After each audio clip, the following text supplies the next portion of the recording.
Welcome. Okay, this is kind of nerve-wracking, to be brutally honest with you, but it needs to be done because this game is super duper complicated and complex and crazy, and it's getting to a situation now where I'm finding it really hard to explain exactly what this thing is. But my God, is it a behemoth. It's become the most insane labor of love I have ever committed to in my entire life. And I have to say, the fact that it's brought me to live streaming again, and it's got me excited about doing this sort of stuff and like getting myself back to making games is just thrilling. It's really thrilling. Now, it's not complicated in the terms of like it's going to be complicated for the player. That's not what I mean. It's complicated and complex in terms of how it's built. It's definitely taken me to places where I need to learn, and my God, is it mad. But anyway, hello, how are you? Welcome to the first live stream of 2026 for the Civitas universe. I'm James Bradley. This is Glyphis.io BBS, the Proxy Tapes 1989. Really long name, but that's because I'm a Philip K. Dick fan, and Philip K. Dick always made really long names.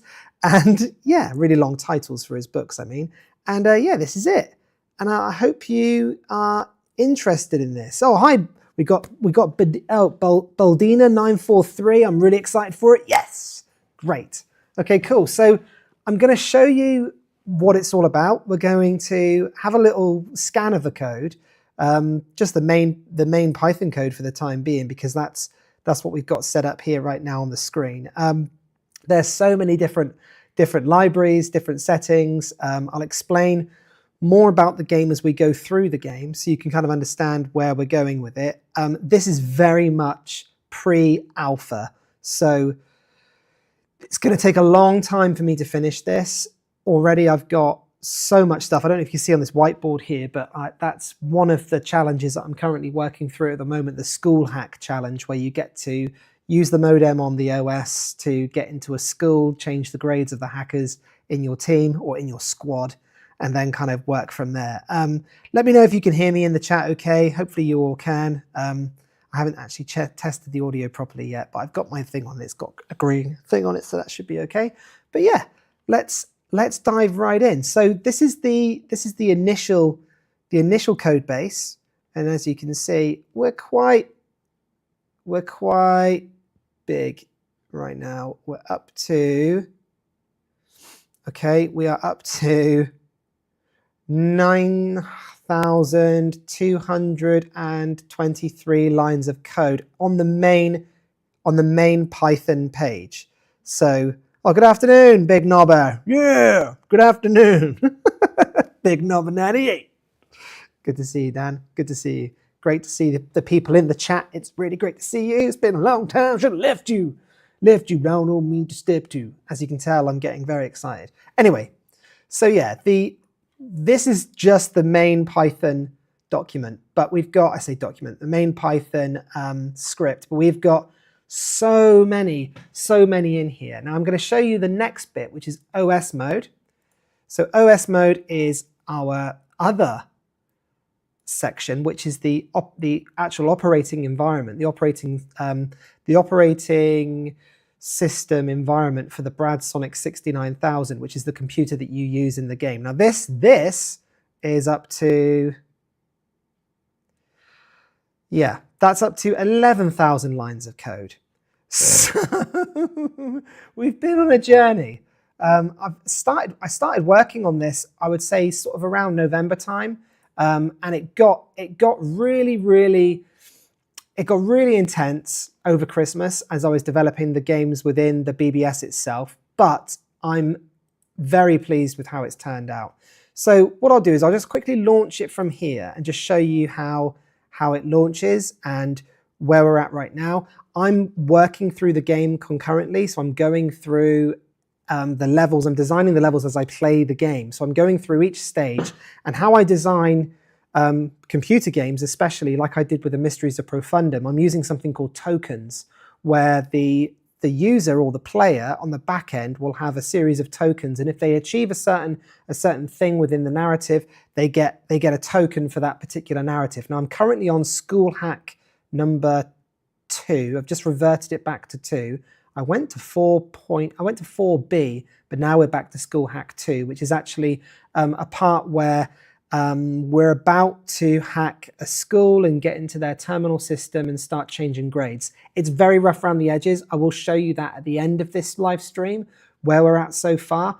It's quite convoluted at the moment, a little bit clunky. I want to kind of iron out all of that stuff. But if you ever played Uplink and you played the bit where you had to like change the guys like grades and stuff, it's kind of similar to that, except I've used a pixelation method that I stole from the film Pretty in Pink by John Hughes, which I think is kind of interesting, bit mad, but you know me. Right, so let's go. So we're going to start the game off right now. Hopefully it won't bugger up, and hopefully we'll be able to have sound through. Let me just check my OBS, make sure we've got sound coming through. Okay, let's have a little look. Yep, okay, so here we go. Loading up. So very simple start screen. I want to keep it as simple as possible. I want to keep the game as super simple as we can. Now it looks kind of small on this screen, but it's a lot larger on my actual monitor. That might be because this is a smaller screen and that's a larger screen, I'm not sure. But I have introduced a zoom function for us to be able to zoom in. Now if you listen carefully, you should be able to hear the rain pitter-pattering on the window. You hear that? If not, we can turn it up. I can actually turn it up. There we go. Let's turn up that a little bit. Right. So we're going to say new game, no, because I'm working through the debugging at the moment. Now this is the Brad Sonic 69000, and this is your room. As you can see, it's loading through the process of loading up the OS. Very nostalgic. This is your volume for the atmosphere, and as you can see, if you want to turn off your monitor, you just click this. That turns your monitor off. Turn it back on again. Starting the OS. Don't click that green button. That'll quit the game. But there's the window there with the rain, and we've got a little. Every now and then there's a ramen bowl that comes here that shows some smoke that comes up, and we can zoom in and out on the screen by pressing Shift plus like this, which will zoom us in and out. There's our data set. So that data set that just came in there, that's a part of the narrative. That's a recording. It's a recording instrument. It's recording basically what's happening on the actual operating system, what the computer is doing. Now you're recording everything that you're doing. That gets more. It's basically a spoiler. I don't really want to spoil it of what it actually is, but we'll go into more detail as I do more and more of these live streams. Now, I just want to show you around, really. So we've got the data set. This is the data set monitor, which is currently recording. We've got a hard drive in here. We have our system with a terminal. And we won't go into that just yet because that will launch our next step of the actual thing. We've got a modem. There's our modem. We have games. We've got chess, solitaire, and mahjong. Okay, you can play chess. So we can play as blue, play a bit of chess. Oh yeah, white goes first. Let me just quickly exit this a second. So we've got chess. Got solitaire and mahjong. I need to finish this. This isn't ready yet. That needs to be finished. But as you can see, it's all pretty much there. We have our notes section, which has our mission objectives, our BBS numbers that we collect along the way, and our school ops steps. And this has just started some music because this is the game kicking in with the narrative. Now, it expects us to now follow these school steps, which we're not going to do. Let me just turn the volume down a minute so the music, I think it's the top one. There we go. So we'll come out of this and we won't go through there. What we'll do, oh actually I need the number for the BBS.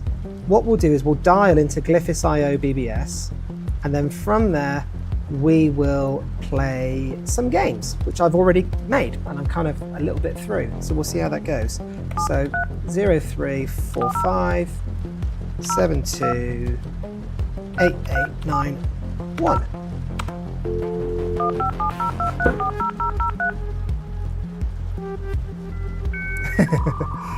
I'll never excuse your awful YouTube name, Dan. It's a great YouTube name. I love it. Okay, so we're just loading it into the next BBS, which is the Glyphis.io BBS, which has all the bits and bobs in it that we need to start playing. As you can see there, it's loading up.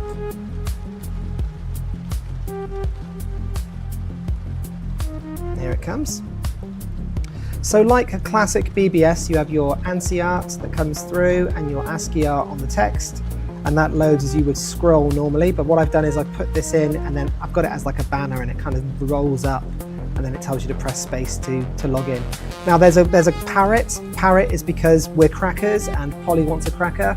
I thought parrot and cracker would be quite a cool idea for the logo for the Glyphis.io BBS. And this is where our underground hacking group live. They live inside this BBS. So my username is Bradders. I'll just enter my PIN. Okay, now we've got the wall here, which gives us the school grade assistance. So there's the information on assistance requested, certain operators require grade changes at their school to retain access to their stations. If you are interested in helping, contact Rain, social engineering investigation, server access, subject database. Let Rain know, Glyphis. We're not going to do that today, we're going to play some games. So we'll come out of here, we'll go, here we have I just want to quickly show you the pirate radio a second, because I quite like the pirate radio. I think we're going to have a problem with the music. Yeah, I think we might have a bit of an issue with the music on this. Potentially. How do I get that to stop? I don't think I do. Yeah, this is the radio station, so it's all a little bit mental at the moment. We have to tune it. With your host, Husky Washington. Yeah, it's all a bit mental, but basically, you've got different radio channels for different times of the day. A computer that can. And this is a guy talking about the Brad Sonic. But what we'll do is we'll come out of this completely. Hopefully, if I launch Astro Miner, everything stops. The music's still playing. Okay, do you know what I'll do? I'm going to come out of this. Right, and we're going to restart it again. And we won't go to the notes because that's a bug that I need to fix. We'll fix that. All right, cool. Nope. Let me just write that down on my little list of things to do.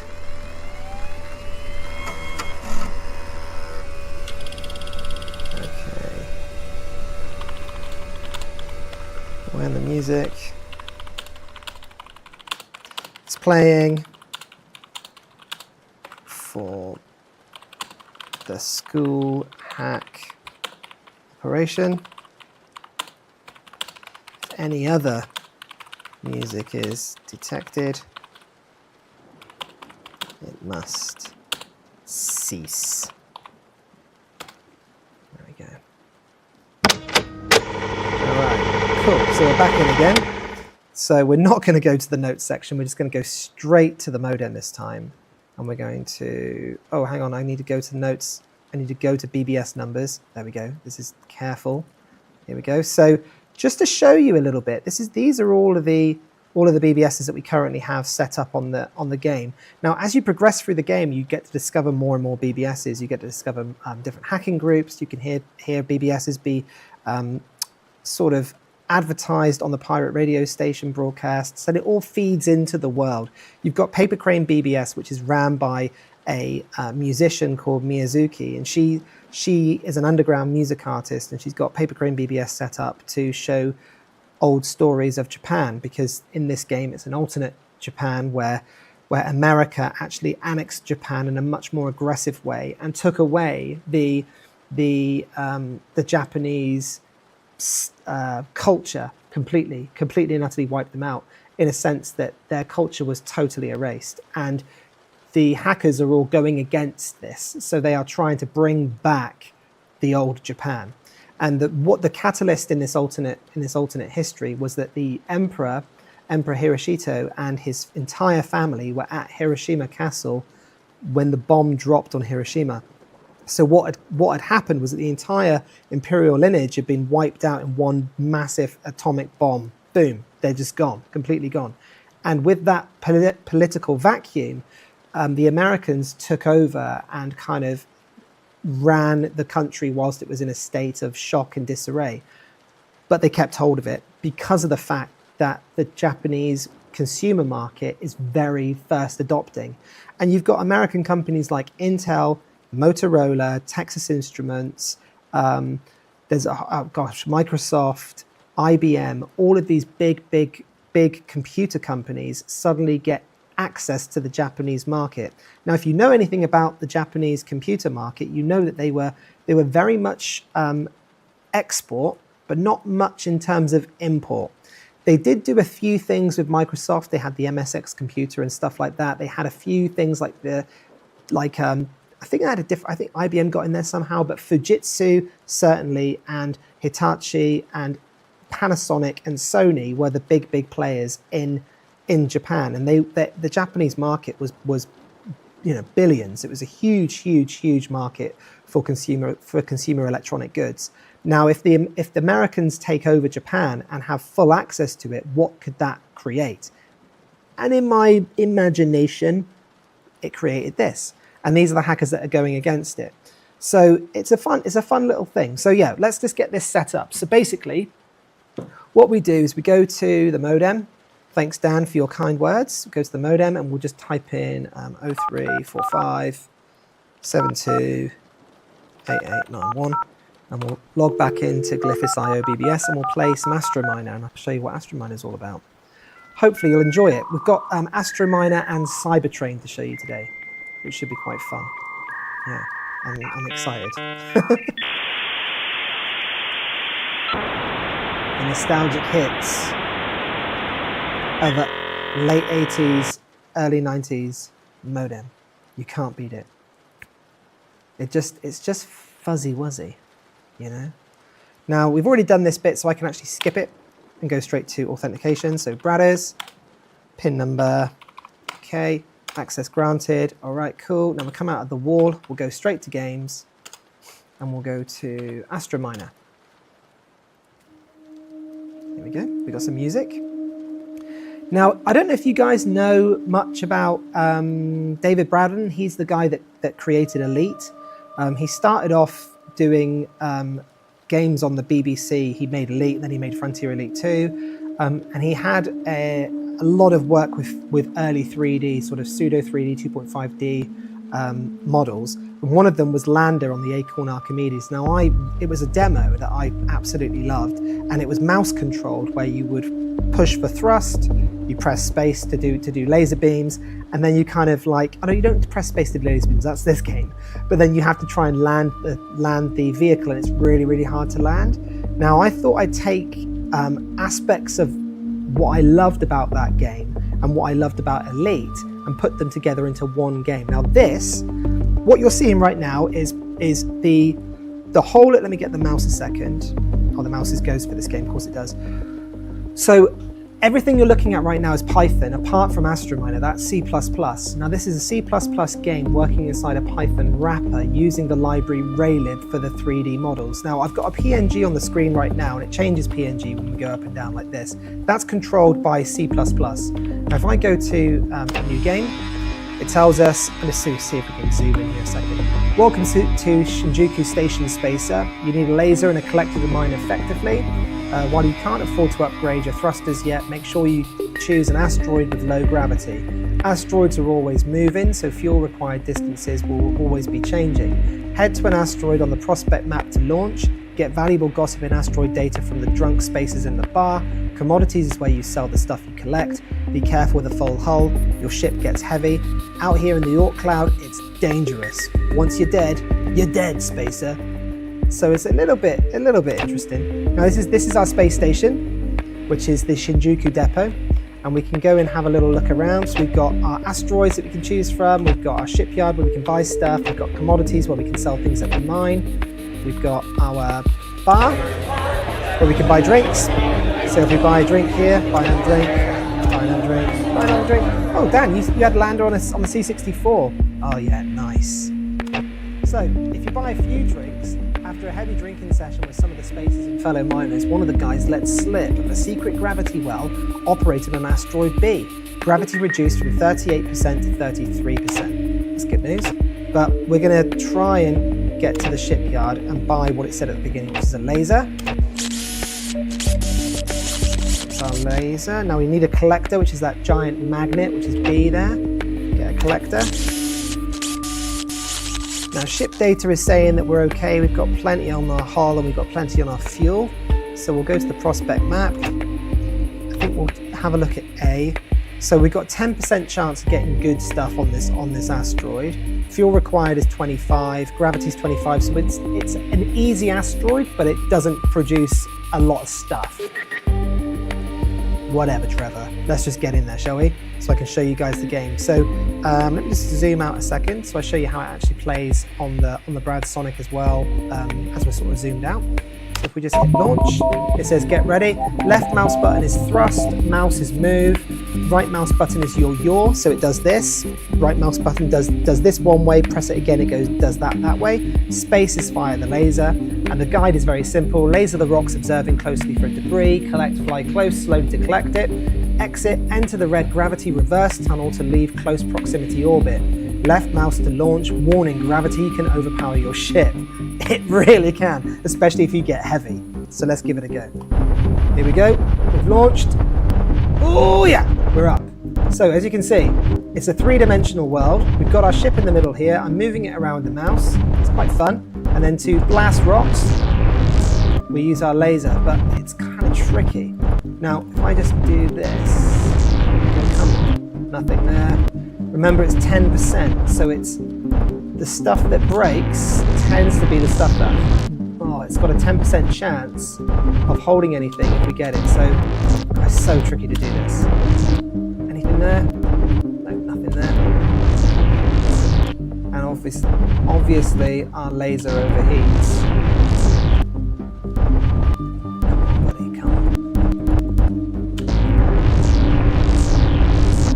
Nothing, is there something there? Nope, nothing there. I'm trying to go backwards here, trying to get back to this bit. Nothing there either. Come on. Come on. Oh, there's our gravity well. We don't want to we want to stay clear of that, or else it'll be a complete waste of fuel and time.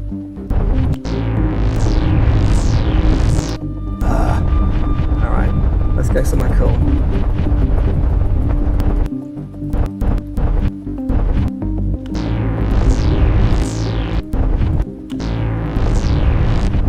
Oh, that laser.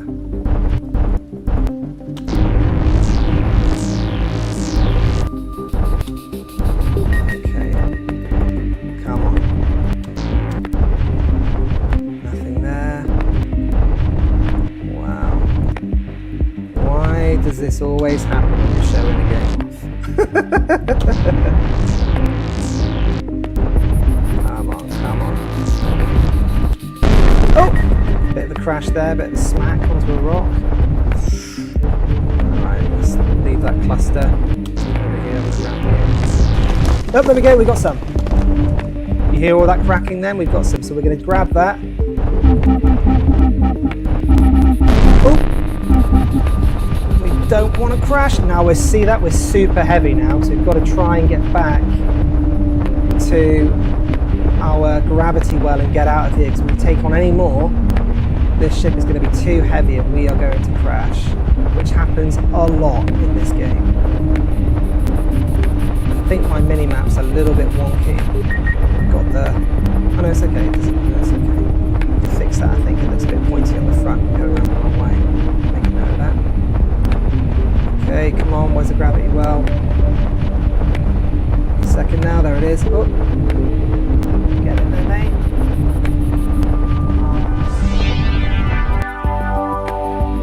Whew.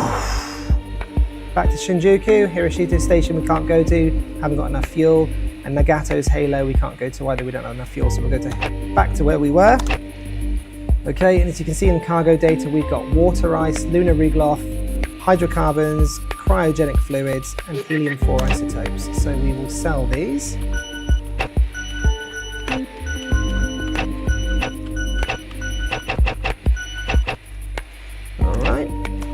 Go to the shipyard, we'll fix our ships. We've got 3 points of hull damage. Oh, 400 credits to fix. So expensive on this station. Right, okay, we need to get our fuel as well. We need to get some more fuel in the ship.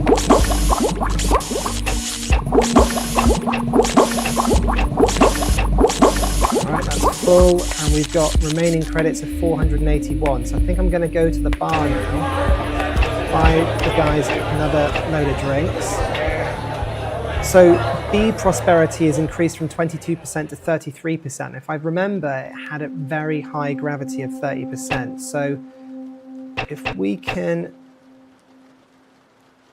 let's come out of the bar again and have a look. What's the C booster cost? 500 credits. Drat. That would have been good. Why didn't I buy that? Bum. That's really annoying. I should have bought the booster, but that's okay. What we'll do is we'll keep going into laser cooling upgrade for free. You meet an engineer who's been modifying mining equipment. They share some advanced cooling techniques for your laser. Laser overheat threshold increased by 11% from 100 to 111. That's better than nothing. Let's buy some more drinks for these guys. After a heavy drinking session with some, okay, so we've got Asteroid C, gravity is reduced from 65 to 56. Okay, I think we keep going. A, prosperity's been, that's what we needed. Great. Prosperity's been increased from 10% to 21%. Let's see if we can go again. Okay, C, prosperity's been increased from 34 to 47. Let's try and see if we can get A. Yes! Yes! Gravity's been reduced to 26% on A. I knew it was that gravity was heavy on A. Right, let's leave the bar. Go to our prospect A. So prospect A is 21%, gravity is 26%. This will feel a lot lighter. So let's go here and get some goodies. All right, launch it. Ooh. So much for that gravity.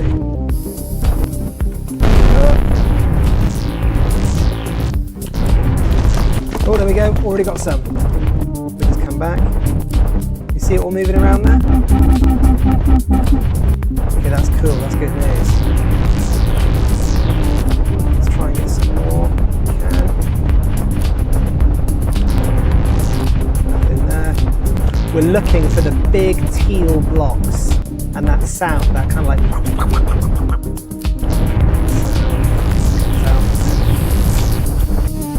Okay.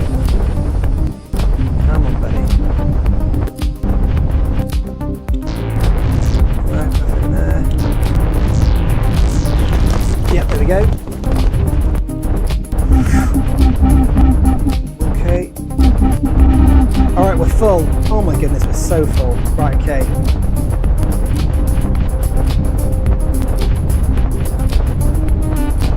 Come on, where's the gravity? Where's the gravity? Well, come on, there it is. Come on, let's get in there.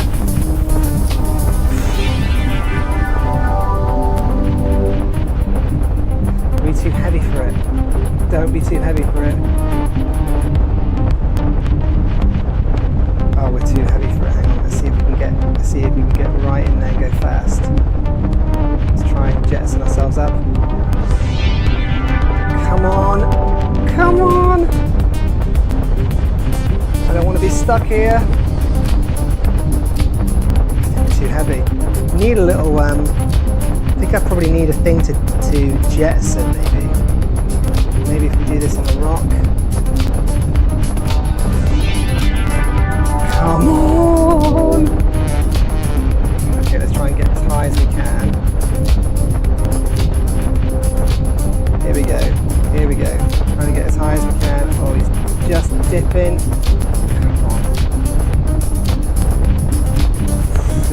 So tricky to do.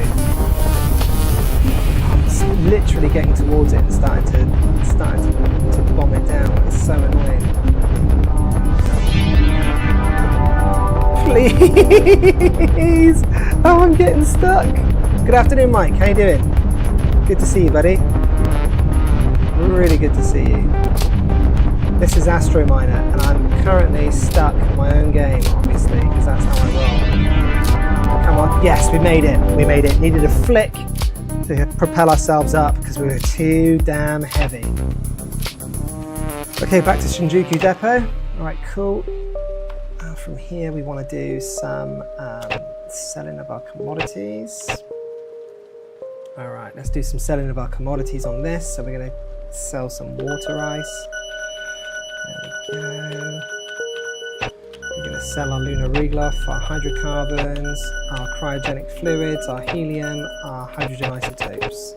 Okay, cool. Now we're on 1072. We're literally going to have to buy a thruster straight away for 500 credits. There we go. Thruster's now purchased. Thank goodness for that. So we've got ourselves a thruster. This D is a exoplating, that's 1,000 credits. We kind of can't afford that, but let's buy some more fuel. Let's fix our hull, I guess. 400 we don't have enough. Right, we're going to have to go out there and get some more stuff. Before we do that, some of the heavy drinking, there we go, prosperity increased from 33 to 47 on asteroid B, that's good. Let's see if we can get that gravity down by buying more drinks. Gravity reduced on C to 49%. Oh, gravity reduced on A to 23%, that's not bad. Let's just keep going. We're burning through cash here, but prosperity is increased on C to 56. Do you know what? I'm going to take a chance. I'm going to go to C. Yeah, we've got a full tank of fuel. I'm going to see if we can do it. It's a bit risky because of the gravity, 49%, but we do have an upgraded thruster. So let's give it a go. Oh god! Alright. Oh good god, here we go. Alright, cool. Oh yeah! Okay, we're a lot better here. We're a lot better. Oh, we've already smashed it with a bunch of stuff. Let's move back a second. Here it is. Okay, so that's coming up into the... There we go. Obviously, got some of that stuff there. Come on, buddies. Need a little bit of here. Yeah, because I'm turning it down just a little bit. Need to get over here. There we go. Oh, there's loads. Look at that, I just smashed that rock. Ooh.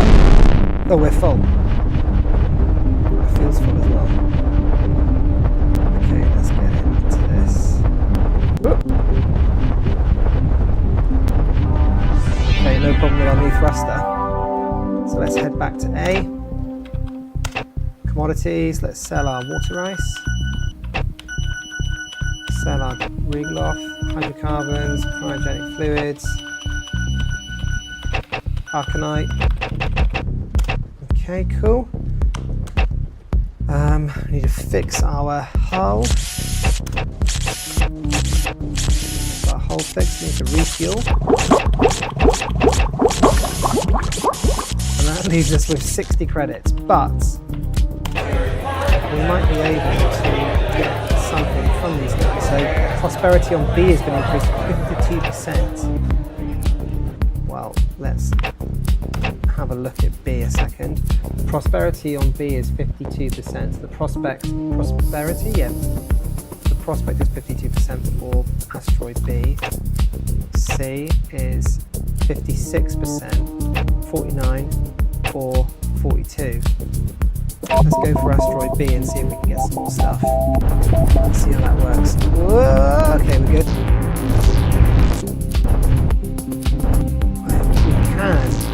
We can overpower your ship too fast, which also comes with its own danger. Oh, sugar. There's a bit of a fractal problem there. What's that? Oh, we're full.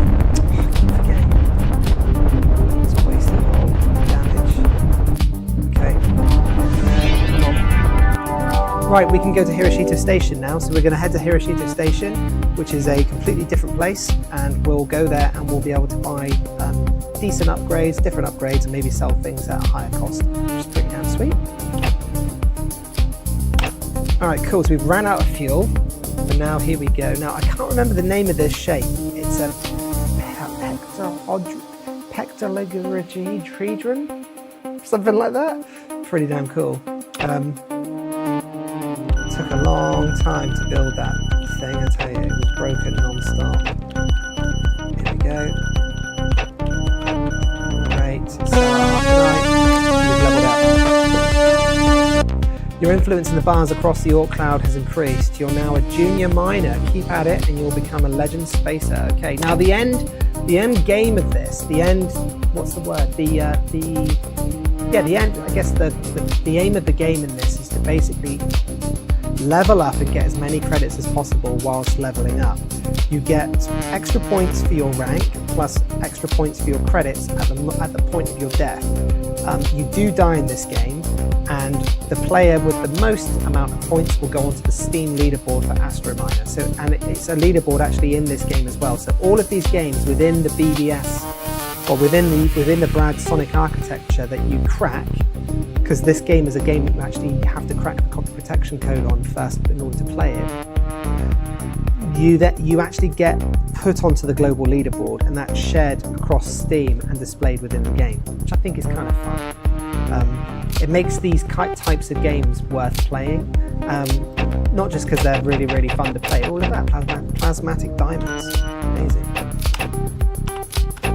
Not only does it make this game really, really fun to play, it sort of allows me especially to kind of see the kind of community engagement with it, which I think is going to be really cool. So let's look at these upgrades. So we've got a fuel tank upgrade, increases fuel capacity by 50%. We have got a cargo black hole, which is a micro black hole which increases cargo to 50%. We have our fuel, sells fuel in 1 barrel 10 fuel, yep. D is a ship upgrade, so it's a red ship. So for 5,000 credits, we get 10% better of everything. For E, which is a green ship, we get 20% better of everything. And then F, which is a purple ship, we get 30% better of everything. I think we're going to do a fuel upgrade. Yeah, I think we should. We'll purchase a fuel upgrade, and that gives us a full tank of fuel, which is pretty damn sweet. Let's go to the bar. So asteroid A's gravity has been reduced from 45% to 40. We want to see more prosperity on the asteroids. Gravity reduced from 71 to 60 on asteroid C. That's good. Less treacherous. Prosperity increased on C to 73, but I'm going to C. Okay, asteroid C, current fuel 150, 47 required, half on launch. Yep, we're good. Launch. Let's see how that 60% gravity feels when we fly onto it. Instantly get stuff. They were full already. That was quick.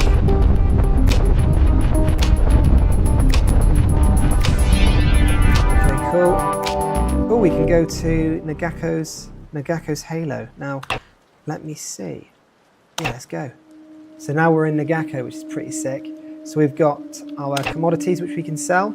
I believe, if I'm correct, let me just double check the documents a minute. Nope, that doesn't work. I'll check the documents when we come out of the game, and I'll show you that. One. We've leveled up again. Sweet, we're now an able miner. Great. Hull is 1%, fuel is power is 2%, fuel is 2. We need to fix our hull. We've got, so here, as you can see, we have a super powerful laser.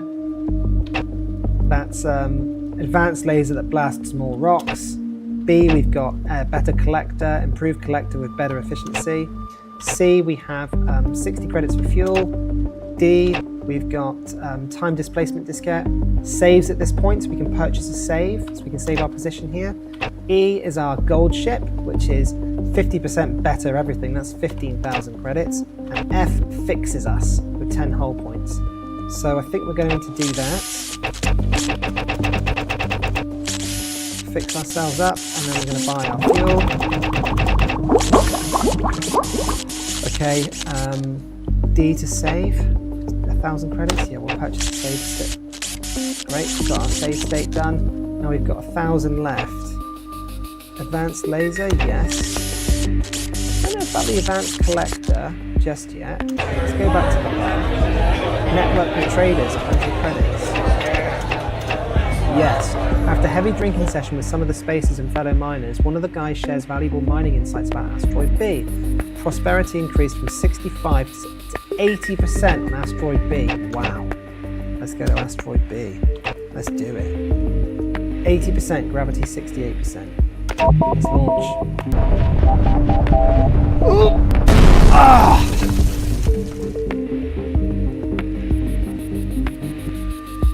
Game over. I died. That's it.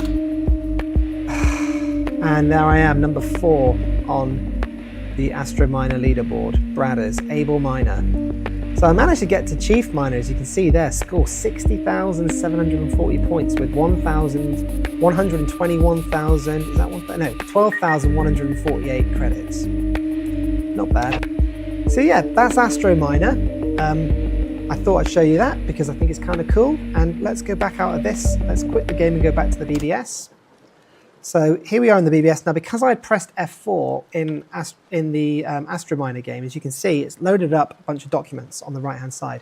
Now, these documents are essentially booklets that teach you about the things in the game. Now, this is your Radland LAPC1 audio chipset supplement, because at the beginning of the game, you have to build the driver for your sound card. This teaches you how to build your driver for your sound card, how to do it. It's very, very simple. It's only 3 pages long. And it teaches you what to do and how to do it. Now, in this one here, we've got assembly language programming for your Brad Sonic 68000, if I can click on it, by Jim Lardmeadow. Jim Butterfield, he's a very famous guy that used to do Bits and Bytes back in the day, and he would make lots and lots of amazing books like this. I've actually got one for the Commodore C64 that's very similar to this.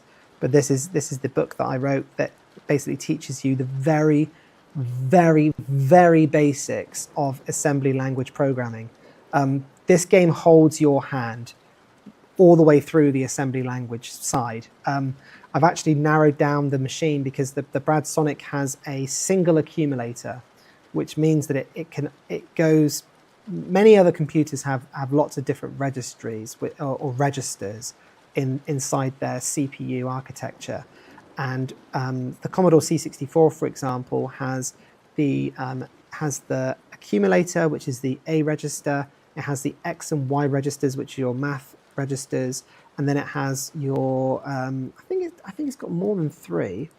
I don't know. My mind's gone blank. But basically, this machine only has 1, which means it's fairly simple to code, because all you're doing is loading data into A and then storing whatever's in A into a memory address. Now, the memory addresses are all listed. You're told what they all are. So, for example, loading a number like #01 into memory address C200, that would make the screen on the Brad Sonic go black, because that's what controls the screen RAM. And the number 2, or whatever number I just said, is the number for the color black.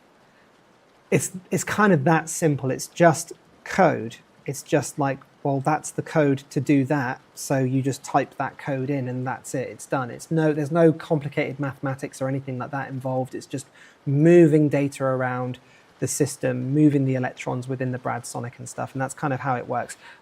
With regards to everything else, I've got an agent operational guide for signal interception and analysis of packet radio. So this is the Pirate Radio packet radio sniffer, which I'll show you in a second, actually, because we now have the audio working nicely. I need to work on this a little bit more. It's not particularly well laid out. Like I said, this is all pre-alpha. Now, this is Astro Miner's guide on how to work Astro Miner, how to use everything, what to do, miner locations, commodities and trading, ship upgrades, the bar. I've done it in black and white because I think that back in the day, you would have had, if you were lucky to get the manual for a game that you copied, you would probably have it photocopied. So it's a photocopied version of that game, which I think is quite nice. Let me just close those down a second. And then if we go quickly to the Pirate Radio, I'll show you how that works. And just so you can sort of see how the Pirate Radio part works. So when in Urgent Ops here, you get things to do. So it's saying await and dispatch authorization at the moment. That's because there's no cracking tasks. There's no hacking tasks to do within this BBS right now. if there was, you would get them in there. You'd get emails that would come through. You'd have an email in here that would say, like, here's a cracking challenge for you to do. Can you please give it a go? Blah, blah, blah, blah, blah, blah, blah, blah, blah. And then you would go in there, do the cracking challenge, and then that in the urgent ops, and then that would open up something else. So you've got pirate radio off the back of that. I'm going to show some of the hacking challenges a lot later, but this is the kind of the stage of where I'm at with regards to the game itself. Because I'm, like I said at the very beginning of the stream, I'm building this through the stages of the story. So this is the packet radio sniffer, controlled by American Pacifica Isles, which is Japan. As you can see, that's the Japanese. Let me just get my pointer. Oh, you can't see because my pointer disappears if I go on that. Oh yeah, this is my hand. This is like your hand. And then when using the mouse on the screen, it becomes the mouse, if it's a mouse-friendly thing.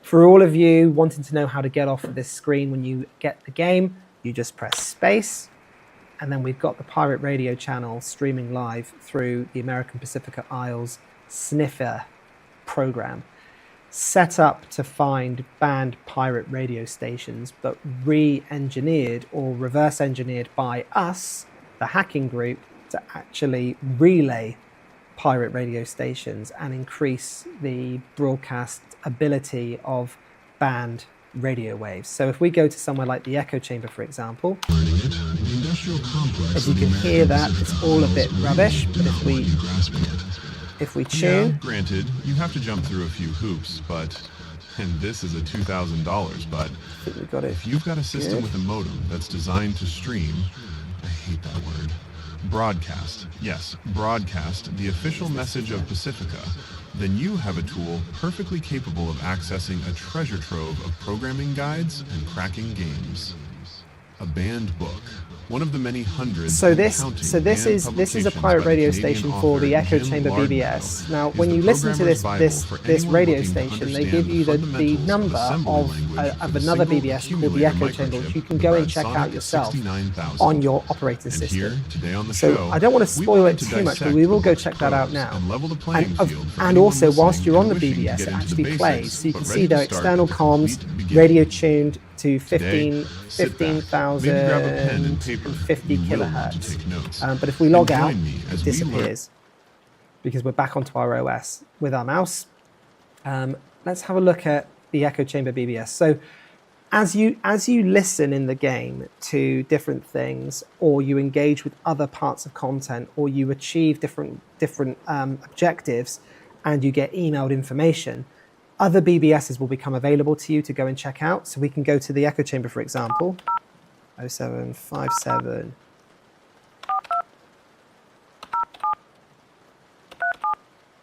We'll go check out this one.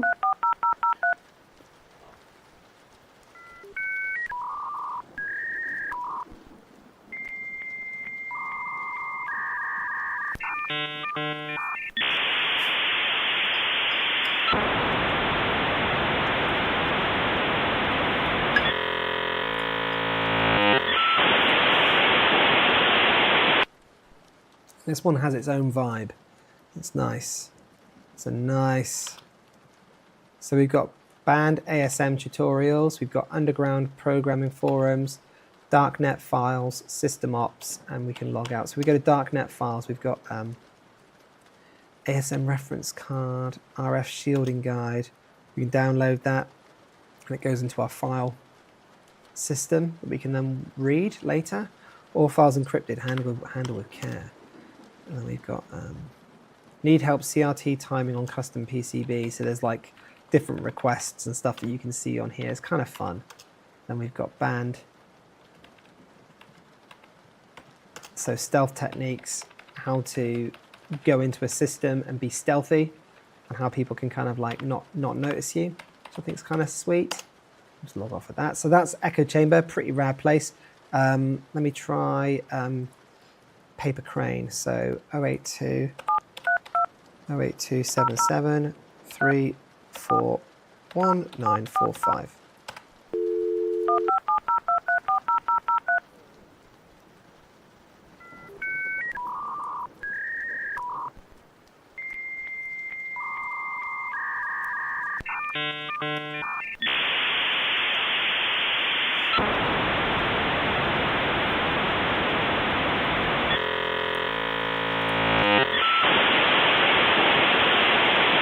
Okay, here comes Paper Crane.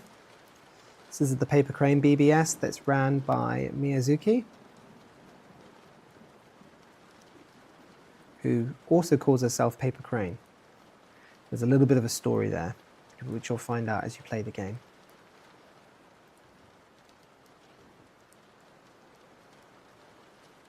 Okay, so like I said before, Japanese culture's been erased from society. So having Japanese symbols or kanji on your BBS is like highly illegal. So 4 times, stand up 8, press space to log in. So I think it's guest, and the password is origami, if I remember correctly. Yep. So we can go and check out the sysop stuff. So she talks to us about different things, tells us different things about what's going on. We can go to the archive, look about, this is where we learn about what happened in the game. So Hiroshima Castle gets hit, American command read the vacuum immediately, occupation plans move from temporary advisory to temporary advisory to total administration before the ash had settled on the rivers. What might have been a decade of reconstruction became permanent integration. The surrender documents were rewritten 3 times before signing. By September, the word emperor had been struck from official communications. By October, the phrase former Japanese territories appeared in Washington briefings. By December, cartographers were already drafting new names. So yeah, the American Pacifica Isles. If we go to audio, we can actually listen to the music of Paper Crane and read the lyrics. So we've got Deaf Certain here, which is Miyazuki's audio matrix. Now she's made this song called Deaf Certain, which I think is really lovely. Now I think it's really lovely. I wrote the song, I sung the song into Suno in a really kind of like melancholic, I tried to be as feminine as I could. I should have recorded it actually. I'll probably do some more recordings of some more and do some more videos of me doing it, but it's kind of funny. And it came out quite fun. And I obviously did the music because I do music, as you guys know, and I pumped that in as well. And it kind of came out with a really nice track, and the level of quality of it is pretty spectacular. So yeah, check it out. Oops. Here we go.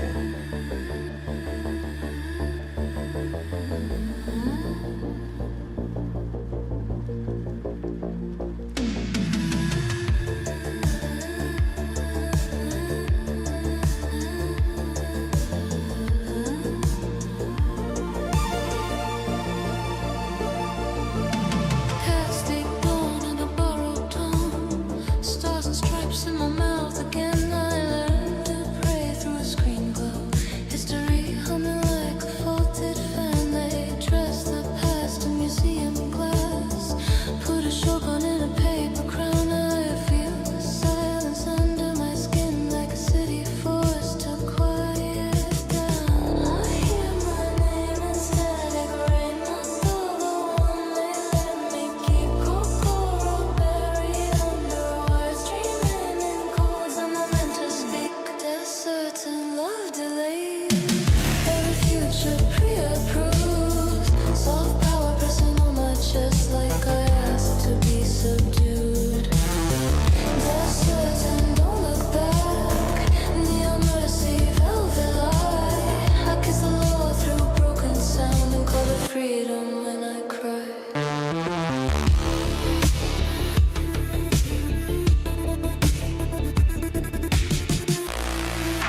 All right.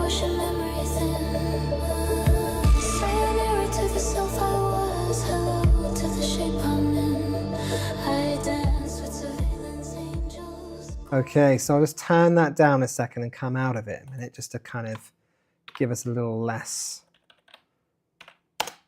on the music front. Maybe see if I turn that back up again. Does it do it? Does it come back up? Oh, there we go. I'm trying to work out which one of this I've done with regards to the atmosphere or the actual song itself, the actual music that's coming through. I need to work out which one's which. It keeps muddling over in the code, which is really, really annoying me, and I don't know why. Okay, so that's Astro Miner, and now we're going to move on and play. We're going to play Cybertrain. So I'm going to show you what Cybertrain is. I'm just going to quickly do a little cheat key here. I'm not going to tell you which key it is I'm going to press, but it's a cheat key that gets me back into the notes, so I can go there. It's just a double click. If I go to the modem, we can log back into Glyphis.io. So 034572 8891. Now, I'm kind of showing you more of the sort of sandbox aspect of this game rather than the progression through story. Now, the progression through story exists through all the way through it. There's loads of different things. We'll go into the progression through story after I've shown you Cybertrain, and I think you'll find it quite interesting because it's a completely different. It's a different kind of dimension to this experience. It's weird. It's kind of like I'm trying to simulate an actual computer, and you being a hacker and doing all the different things that you would do with a computer like this back in the day. There's Polly Wants a Cracker, because you're a cracker in a cracking group, hacking games, well, cracking games with a cracker group, cracking games with a hacker group to play the games with Glyphis.io. Right, yeah. But it gets a little bit more serious as the game progresses, just like Uplink and Hacknet. All right, so we go to games. Now this is Cybertrain. I've only just finished the first alpha of it, I suppose. We're getting close. There's a few things I want to iron out, but I want to kind of show you it anyway because it's something to show, and I think it's quite cool. So again, Python wrapper, C++, using Raylib, and it kind of gives the computer this very distinct feeling. You know how PlayStation 1 had the wobbly textures, and the 3D in Daytona. No, was it Daytona? Not Daytona. That's a Sega game. In the 3D in games like Tomb Raider, for example, or the 3D in maybe Metal Gear Solid. At some stages, they kind of looked quite similar because the way that the texture mapping was done and that you had that little wobble. I'm kind of trying to do something like that with this, but not like exactly like the PlayStation 1. I'm doing it more towards the kind of the cel-shaded 3D models of the Amiga, my favorite computer of all time, and the kind of the things that I saw that were coming out of Japan with the Sharp 68000. So yeah, Cybertrain is a homage to A-Train on the Amiga, and yeah, it uses the same Raylib library with C++, so let's check it out.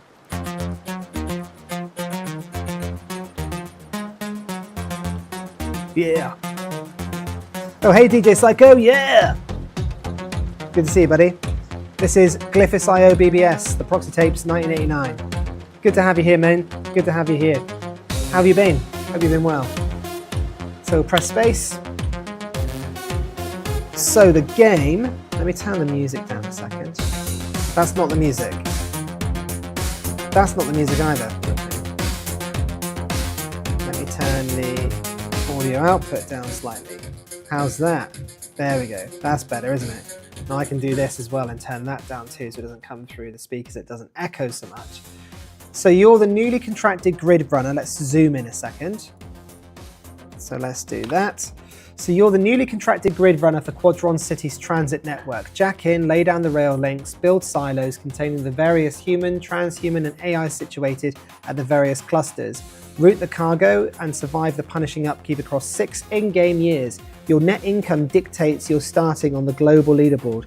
You are what remains of the human workforce within the council of this society. So be sure to leave with your head held high before the Quadtron AI deems you obsolete.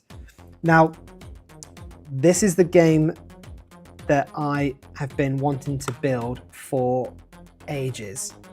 I bloody love these types of games. Now, it's not for everyone. This kind of game isn't for everyone, but if you like games where you play tall, you build out your workforce, you build out your lines, you kind of work strategically to kind of understand how things operate, and then you kind of like demolish, rebuild to maximize and do as best you can, then this game is probably for you. If you like Transport Tycoon and anything like that, then this game is something that I think would be cool. Genghis Pawn, oh yeah, trains only need one rail in the future. You know it, mate. You know it. Right, okay, so let's build some trains. So what we need to do first of all is build some silos. So we have to have established lines and silos. So what I'm gonna do is I will just quickly, what do we want to do? We want to do a cargo line. So we want to have a cargo line come through. So we'll build a factory. There's our factory. There's our depots that go down. That allows that the factory produces goods. Goods go to the depots. Then we create a station that runs alongside it. Now that's the station name. Let's call it something cool like Cockfosters. If you know the UK, you know that this is one of the station lines in London. It's a very funny one. Now we want to build silos. So I think we're going to try and kind of build out from the corners first and then kind of merge into the middle. I think we will do it with the reds because the reds are transhuman elites that enable us to basically build things cheaper. Let's call this, so we got Cockfosters, let's call this Goodwell Street. Goodwell Street Cargo. Confirm, we don't need anybody to be dwelling there for too long. So you can see that when I was laying the station there, you have the option to dwell. So you can actually dwell, let's just build the line. There's the line. Transhuman elites, no, that should be brown. Oh, that's annoying. Let me continue building and see what that says. Oh, because it's on the red there. Do you know what? That's a bug. Yeah, let me do that. So let's just take this out. I need a sound for demolishing, don't I? Let's put this in here. There we go. Let's call this Cargo 2 for the sake of it, just to speed things up for the demonstration. We'll build a cargo train. Train type must match established line system color. So why has that not worked? Oh, that's annoying. I can't build the line. That's okay. Let's try something like that a second. Did I bugger this up? I think I buggered it up. Well, that's why we're doing this, to show you what's going on. Let me just do this. Get rid of all that crap. Over here, get rid of that. All right. I may try something else. Brr, how do we get this working? So that's brown. Station name Cargo 1, confirm. And we'll come over here and I'll rotate it. I'll put it closer to the yellows here on its own. Cargo 2, confirm. Let's create a line.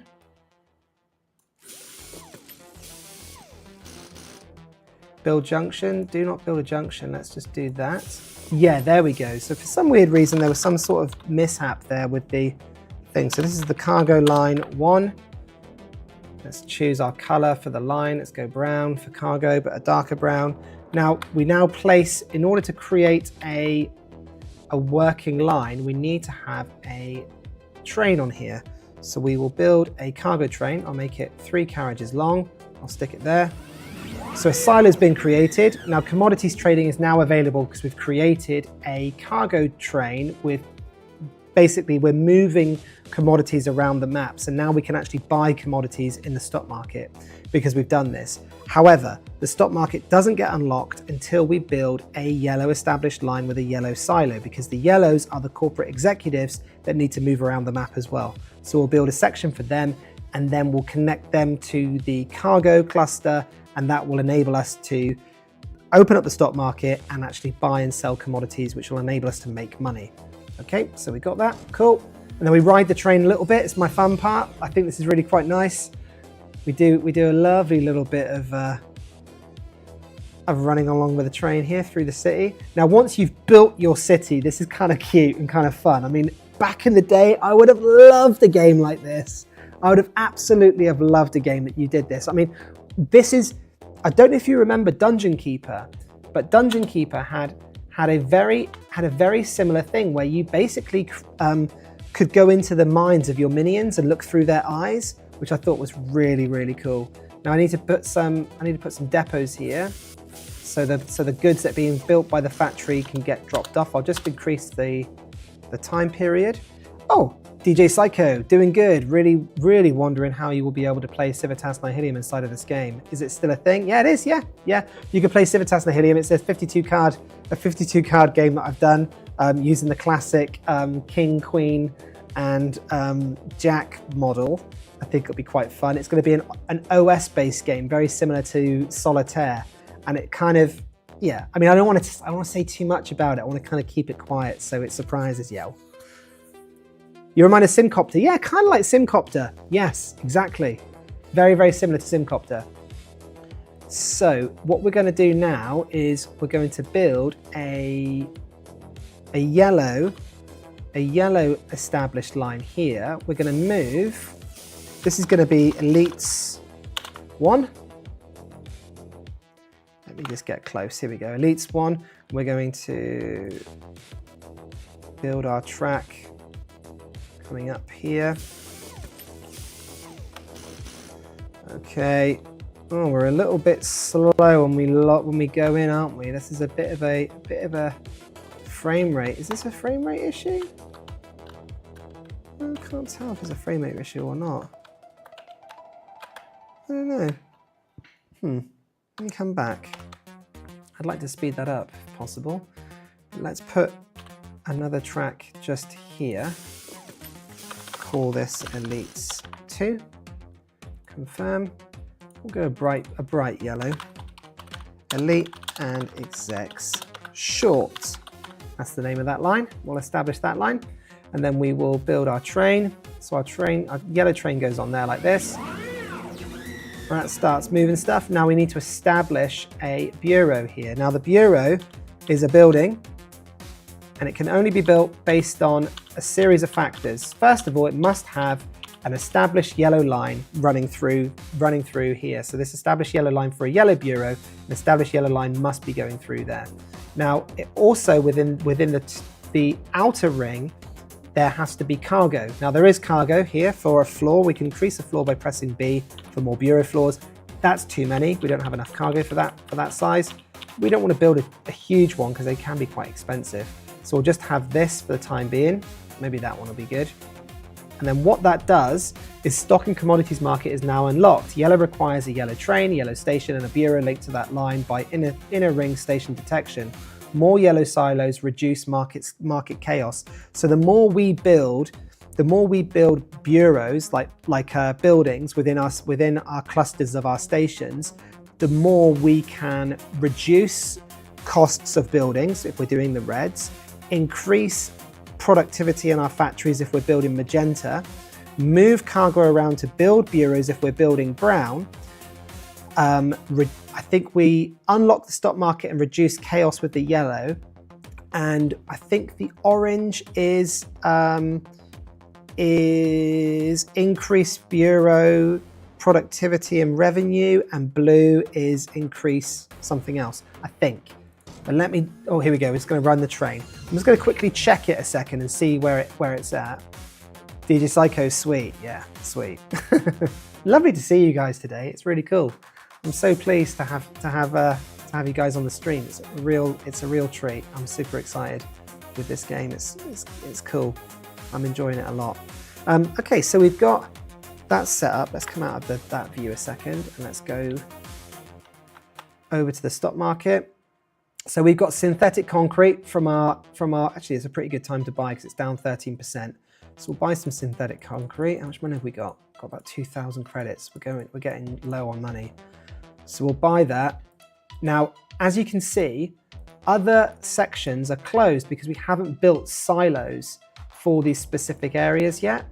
Now, when we do, we'll actually get businesses that are connected to those silos listed on the stock market, and we'll be able to buy stocks in those particular businesses, as well as gain the bonuses that you get from building the silos and the connected trains around the map. It's pretty damn fun. Let me just confirm that purchase and see if how much money have we got? We've got 1783. This is tricky. I think I'm gonna have to move. Let me pause it a second. Right, let's change up what we're doing a second because, yeah, this will destroy your material silo. Okay, no, cancel. Let me get this over to the reds. Yeah, let me do that. And then what we'll do is we'll put a station here.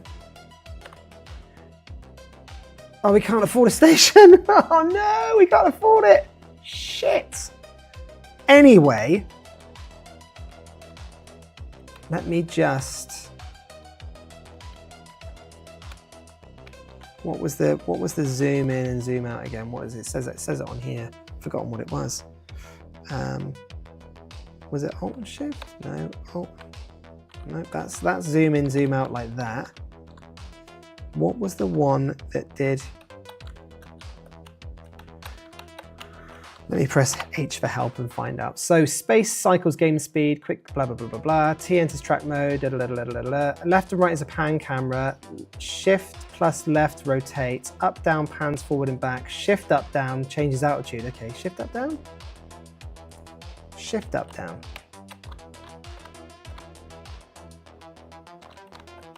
What did it say was zoom?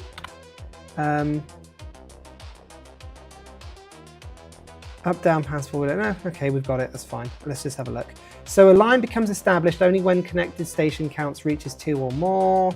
This is all the stuff on that. Cargo and industry, bureau rules, bureau costs. Okay, so these are the bureau costs.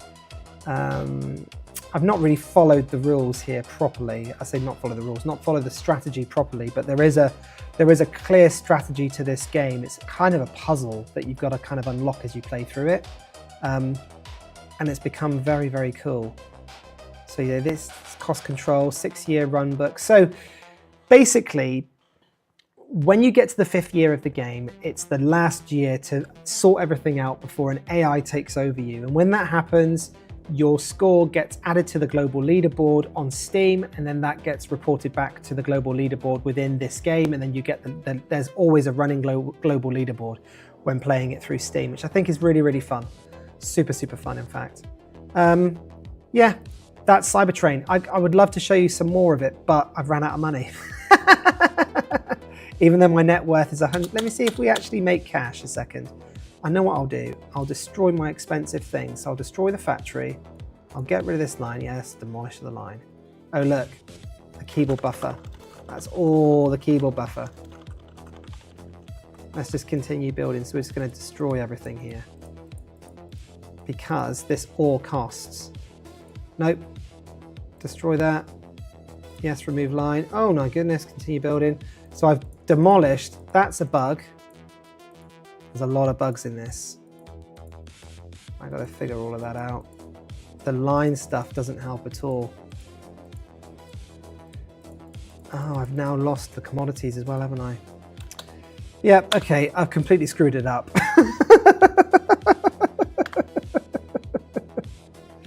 Whoops. Now, how did I get out of this again? Okay. I can't remember how I exit the game either. It's been a while since I worked. worked on this. I need to put it through. All right, what I'll do is I'll press F10, go to F12, close it down, and then we're kind of like at the end, I think, pretty much what I've done so far in terms of making the games and everything. Now, what I'll do is I'll show you one of the hacking challenges. They say the best way to show this is my friend Pete, a very, very, very good friend of mine. I hope he's watching. One of the best ways to show all the problems in your game, or to how to discover all the problems in your game, is to show people it.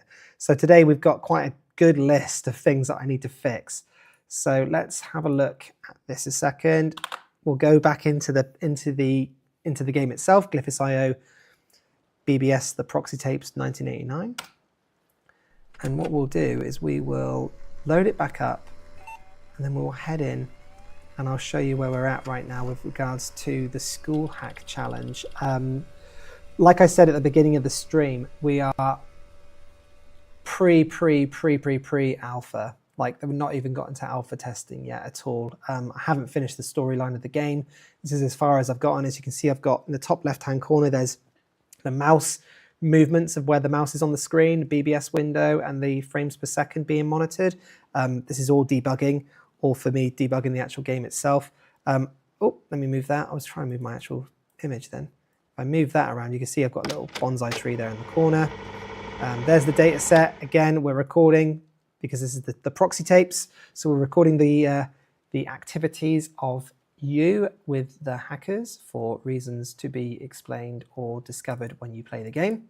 Now, if we go to the notes section, we've got a school ops steps. Once I click this, music will kick in, because this is part of the journey for the player. So we'll start this now and have a look at it.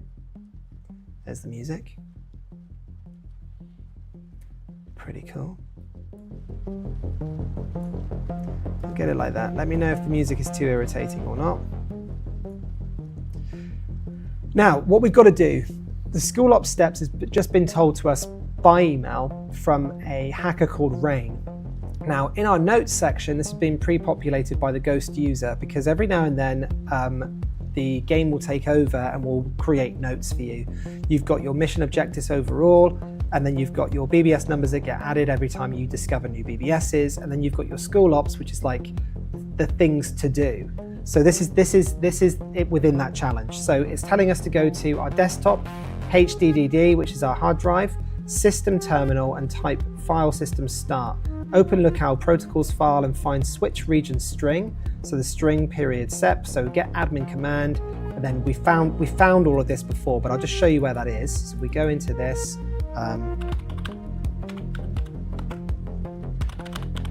File system start. Whoops. Let me just. There we go.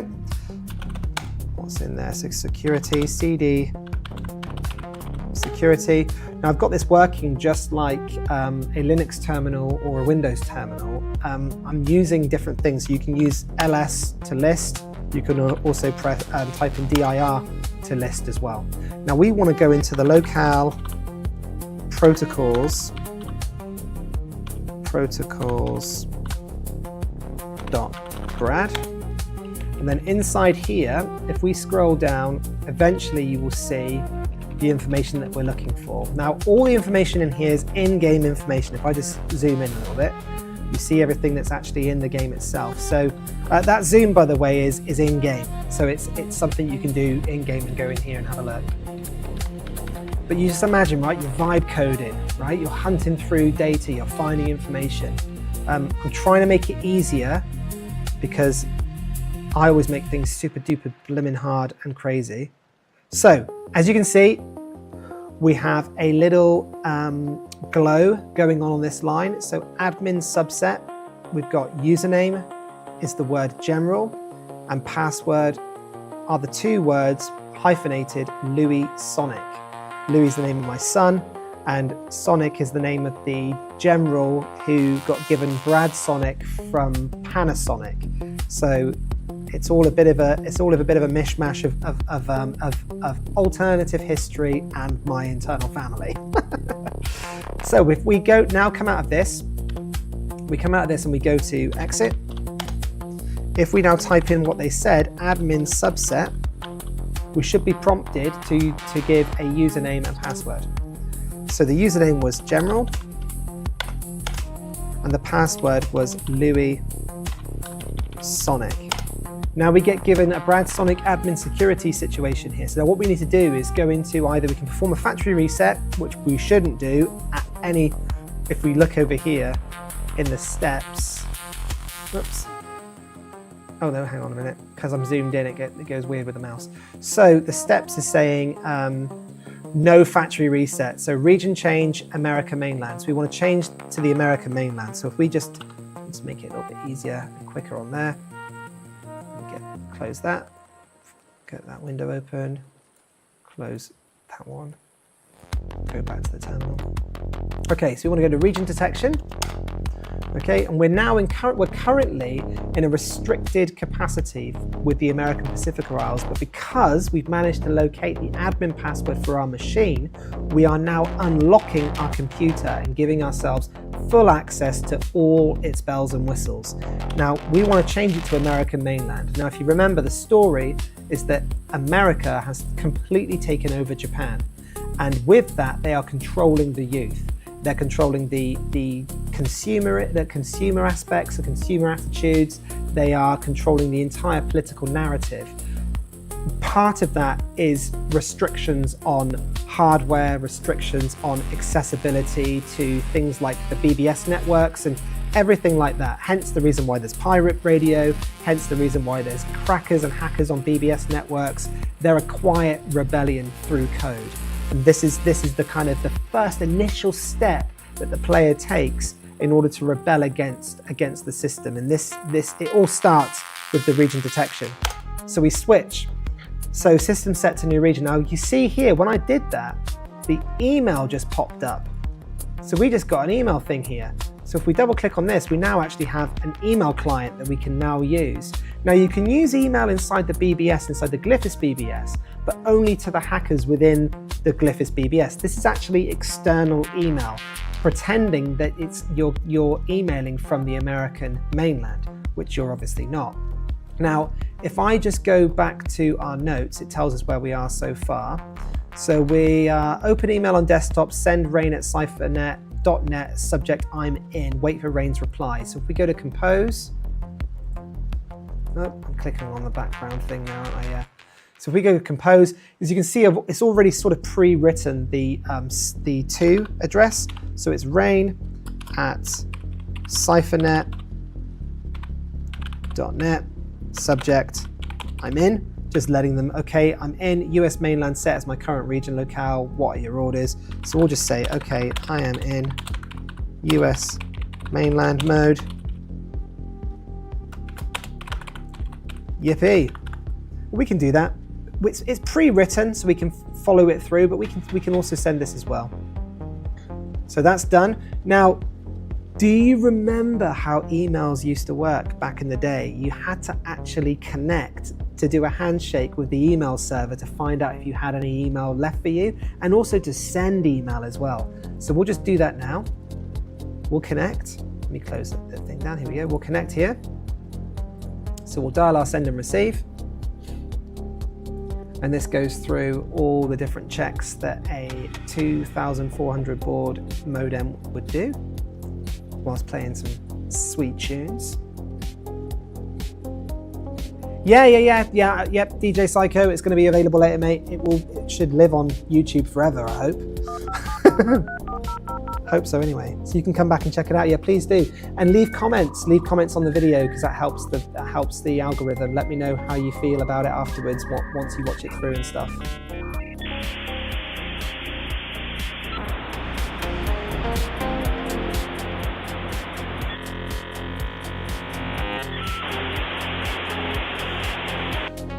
Okay, sending a message, waiting for a reply. So Rain is waiting tentatively for us to send this message to her. So she's online right now. She'll reply back fairly instantly. I say that, hopefully it'll work. Fingers bloody crossed.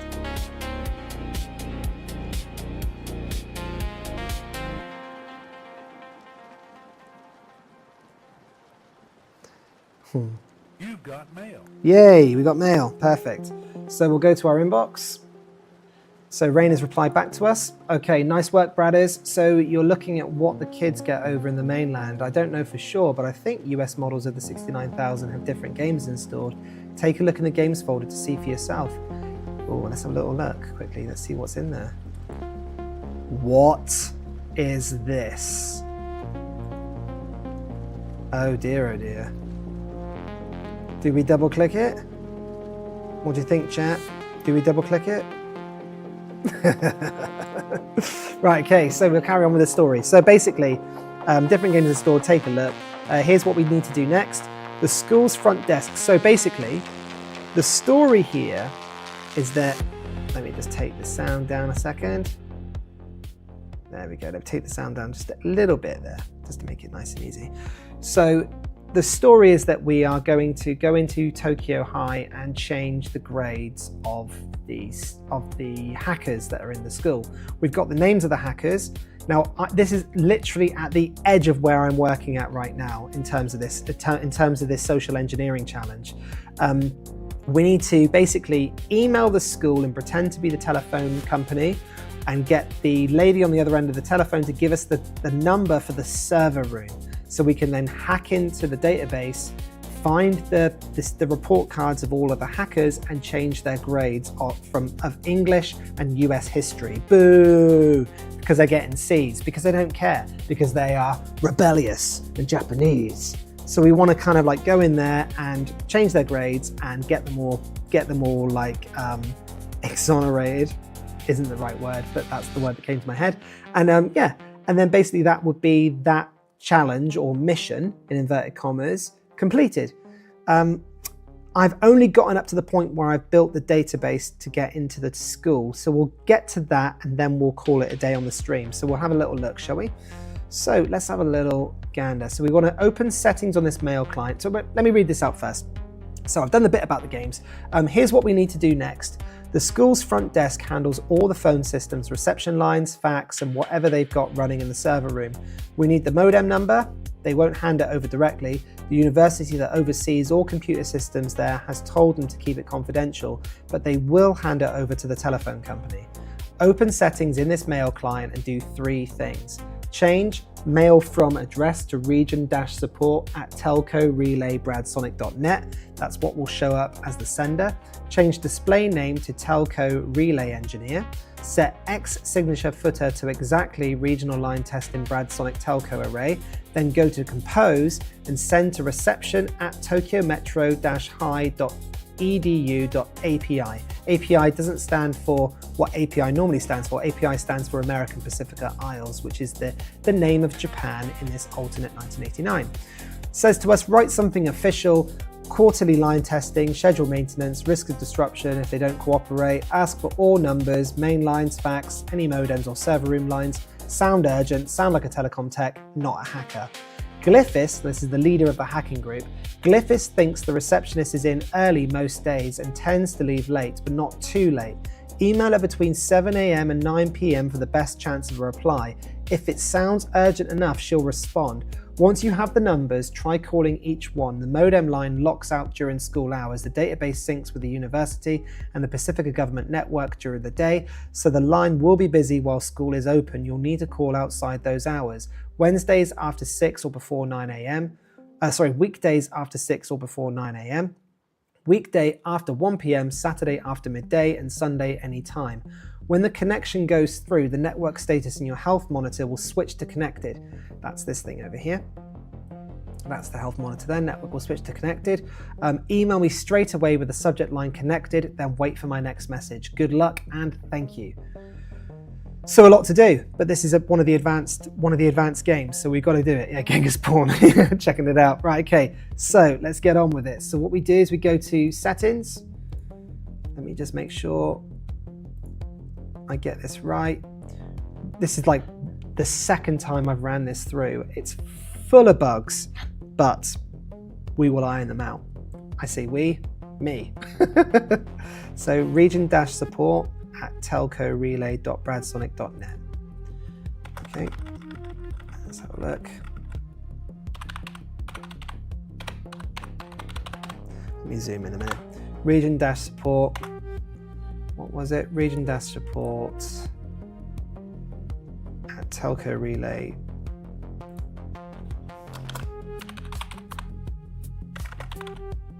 Telco dash relay. Dash relay. .bradsonic.net.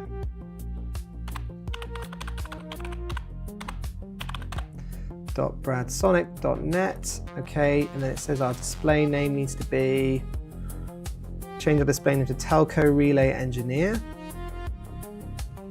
All right, I'll do that. Telco Relay Engineer. Telco Relay, make it all caps. Telco Relay Engineer. What else? Telco Relay Engineer.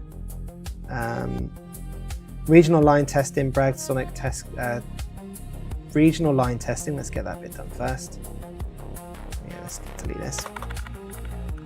I need to be able to make sure that when I press down the delete, actually, I can just delete, but the backspace or the delete button doesn't do it. Like, what's the word? When it does that, it doesn't do that. I need to fix that bit. And now I've completely forgotten what I'm doing. What I would advise when you play this game is you have a notepad and pen, because just like you would in real life, you would have a notepad and pen writing this sort of stuff down, or you would save this to your notes and go back to your computer and go back and forth and do this. But this is pure computing in 1989. This is what it was like, okay? Maybe it's too difficult. I've got to try and work it out. I'm going to send it out to play testers and see what people think. Maybe all this stuff is too long. Maybe it's too laborious. Maybe the way that people are these days, they don't have a lot of like, the attention span is destroyed. I want this to be anti-attention span destruction culture narrative nonsense. It's annoying that we've gotten to that point, you know.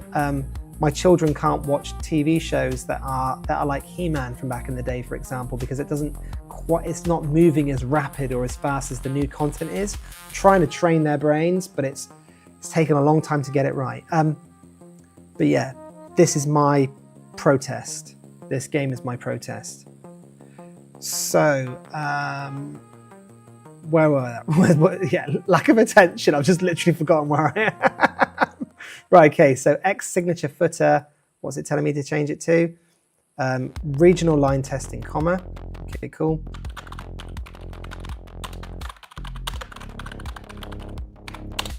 Oh, for God's sake. What is wrong with me? Right, okay, regional line testing.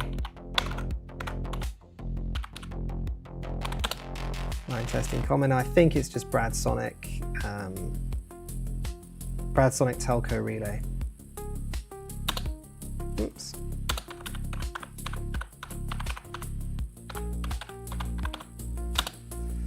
Bradsonic Telco Relay. Okay, cool.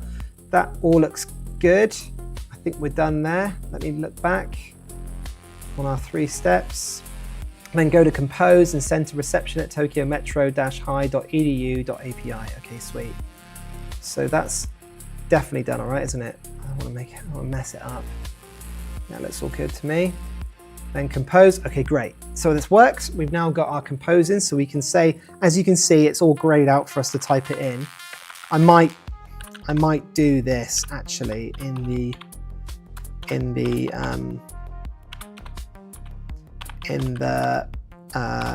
settings for this particular section when the players have the token of this particular challenge, maybe.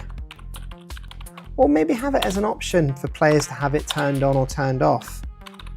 So it's kind of like a difficulty setting. Maybe that would be good.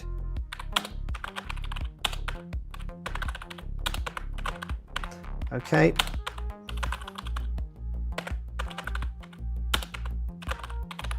So, reception at tokyometro-hi.education.American Pacific Isles. Subject urgent, quarterly line test required, Bradtel relay. Now we go into here. Dear reception, This is a formal notice from Bradtel regional relay regarding scheduled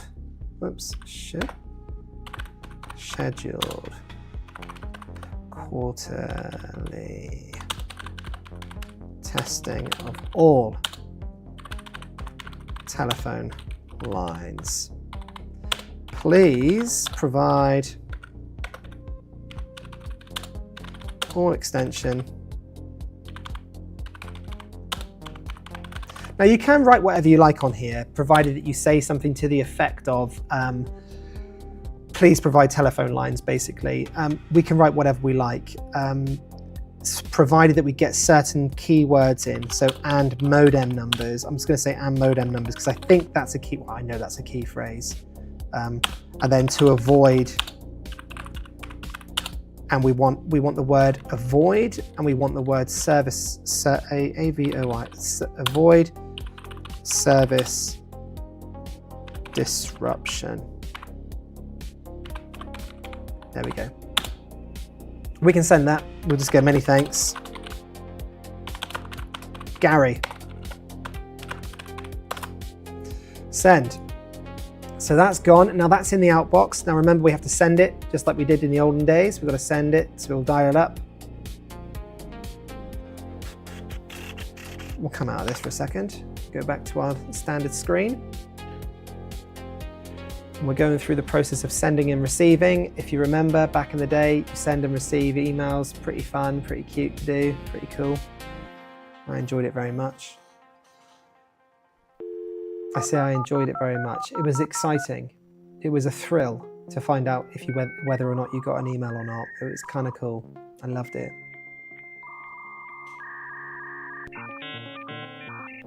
Right, let's find out.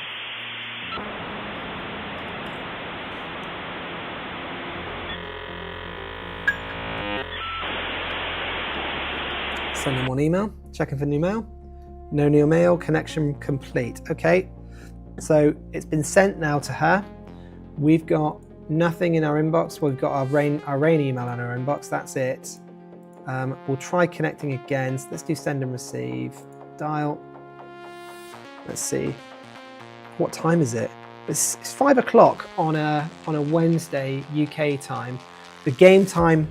So what was said earlier on about whether or not she would be online or not at certain times, this game uses your clock's real-time clock and everything happens in real time. So the school will only be open during school hours and you'll only be able to message the school during school hours.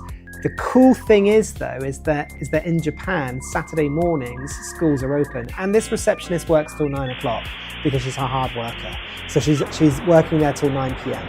So you've got until 9 PM to send your email off and try and get a reply, or you'll get one the next day when the school opens. You have to wait till the next day to get it.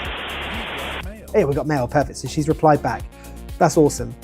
Also as well, we can't connect to the server until the evening because they'll hear the screaming modems come through and they'll cut us off the line. That can happen. So we've got to be careful of that.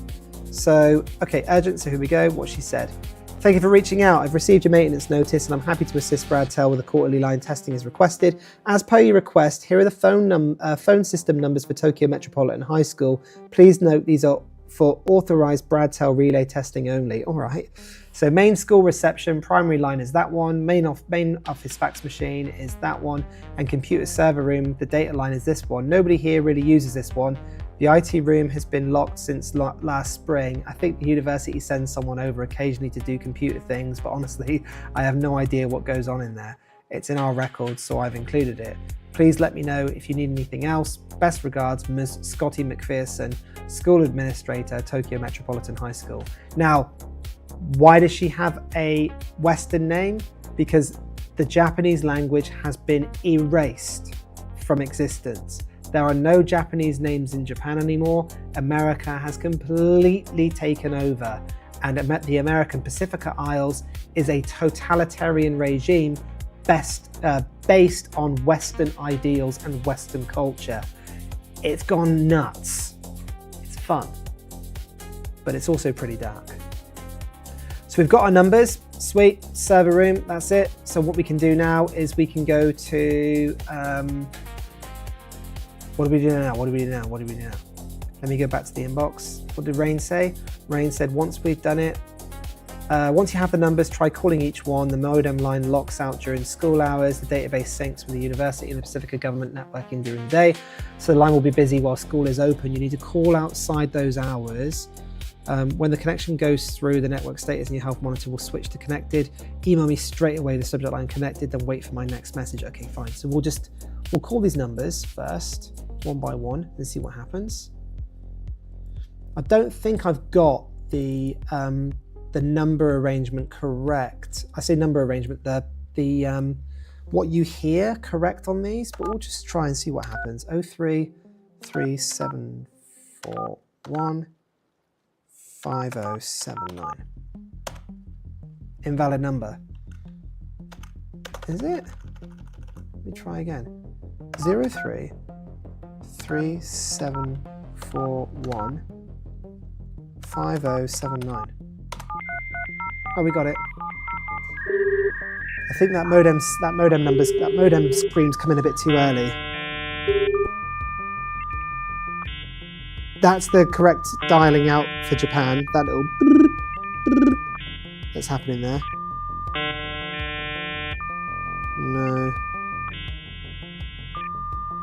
No one's answered the phone, and the handshake is failing.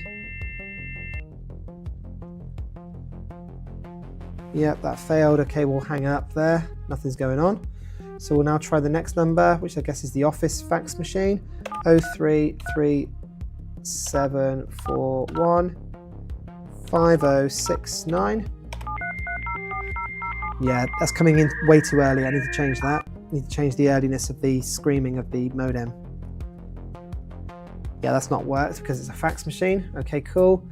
Now let's try the computer server room. So 033741 5089.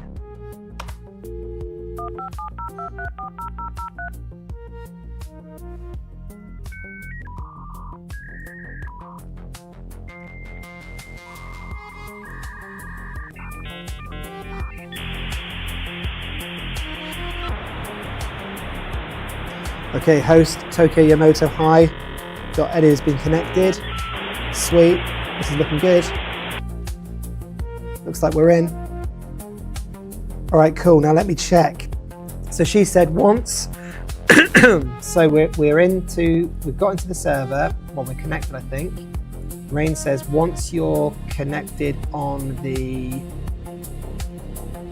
network status of your health monitor, will switch to connected. Let's look.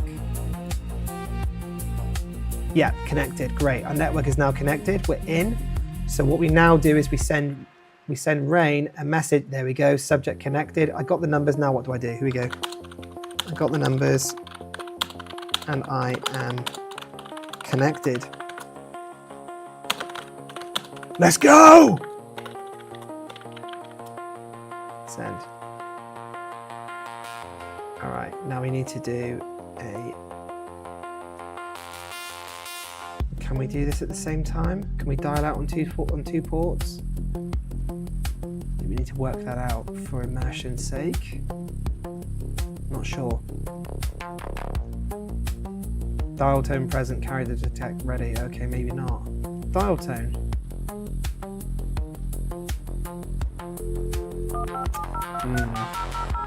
I need to work that out.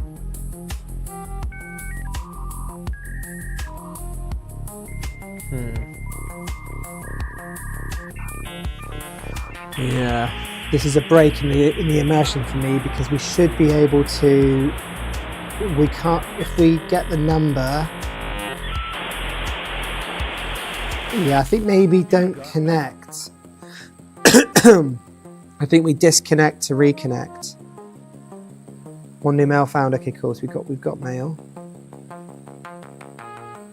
Connected. Good. Here's the break.